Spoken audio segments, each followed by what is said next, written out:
غصہ غصہ ایک سب سے زیادہ تیزی سے پھیلنے والے جذبات ہے۔ غصے والے شخص کو کبھی بھی غصائی سے جواب نہ دیں، چاہے وہ اس کا مستحق ہی کیوں نہ ہو۔ اس کے غصے کو اجازت نہ دیں کہ وہ آپ کا غصہ بن جائے۔ غصہ وہ واحد جذبہ ہے جو دوسرے کے دل میں جلتا ہے اور آپ کے دل کو بھی جھلسا سکتا ہے اگر آپ نے اسے اپنایا۔ کبھی کسی غصے والے شخص کو غصے سے جواب نہ دیں، چاہے وہ کتنا ہی تلخ ہو، چاہے اس نے آپ کے وقار کو چیلنج کرنا ہو، کیونکہ یاد رکھیں وہ اپنے اندر کی تکلیف چیخ رہا ہے، آپ پر نہیں، خود پر۔ نفسیاتی طور پر غصہ اکثر ایک دفاعی میکانزم ہوتا ہے۔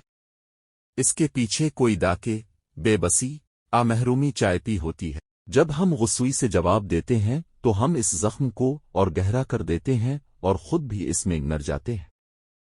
جذباتی طور پر جب آپ خاموشی سے، نرمی سے جواب دیتے ہیں تو آپ صرف دوسرا شخص ہی نہیں، خود اپنی روح کو بھی بچاتے ہیں۔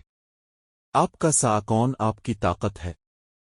خود سے کہیں، میں کسی اور کے زہر کو اپنی سانس نہیں بننے دوں گا۔ میں اپنی ایمن پسندی کو اپنی حفاظت بناؤں گا۔